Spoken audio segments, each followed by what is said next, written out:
Hi, my name is Amaya Jones, and for my English 112 project, I have chosen to write about the opioid epidemic as well as potential solutions. The reason I have chosen to write about this problem is because of how common it is to be personally affected by this crisis or know someone who is. The opioid epidemic is a growing health crisis that began in the 90s. Since the 90s, there has been a spike in overdose related deaths occurring from three different types of opioids, known as prescription opioids, heroin, and synthetic opioids such as fentanyl.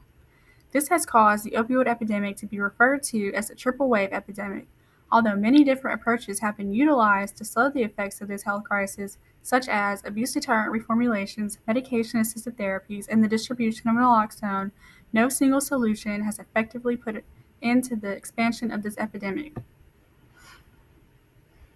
The opioid epidemic primarily began from two different causes. The first being when the American Pain Society added pain as a fifth vital sign. This meant that pain would be treated with the same importance that heart rate or blood pressure would be.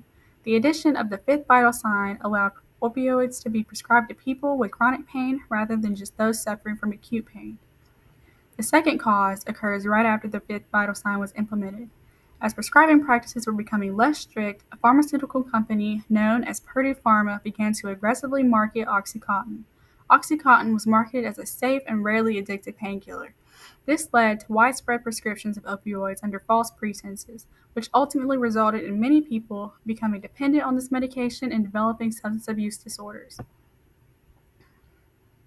Abuse deterrent reformulations of OxyContin were brought forward in hopes of limiting drug misuse.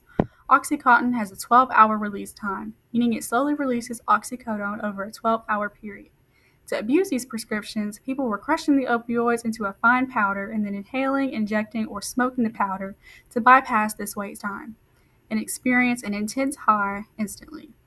The abuse deterrent reformulation prevented misuse by turning into a thick gel-like consistency when crushed.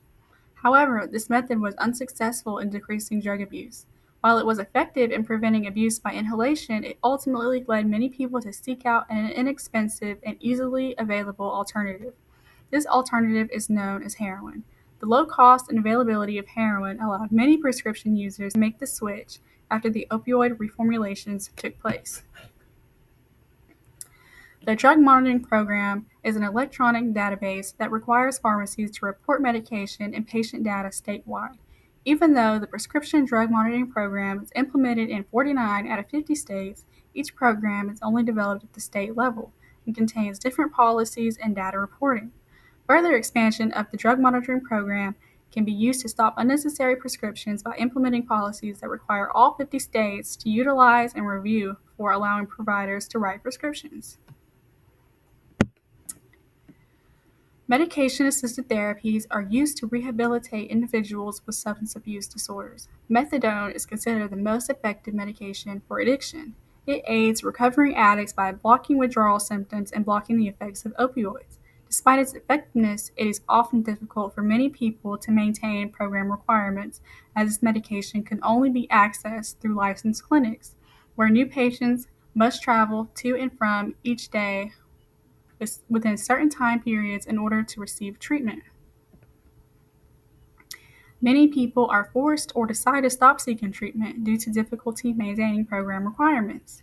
Patients who are willing to follow protocols but don't have reliable transportation may benefit from clinic accommodation or mobile narcotic treatment programs. Providing mobile transportation programs may help increase the effectiveness that medication assisted therapies are lacking. Naloxone, also commonly known as Narcan, can be administered to reverse the effects of an overdose. Narcan is used to quickly restore normal breathing to someone who is overdosing. Although naloxone is not a treatment for opioid disorder, it has saved the lives of countless people. Despite its effectiveness, naloxone remains controversial. Studies have shown that naloxone increases drug abuse because people are using it as a safety net for their risky behavior. However, the life-saving benefits that can give someone a second chance far outweigh the potential side effects that may result in risky behavior. In order to end this health crisis, we need to make revisions to failed programs and treatments. We need to continue educating each other and spreading awareness of the effects opioids have and other substances have on people's lives. If we do nothing, many people will continue to suffer from this problem and many will lose their lives. The only way we can put a stop to this health crisis is through teamwork and dedication from all parties involved.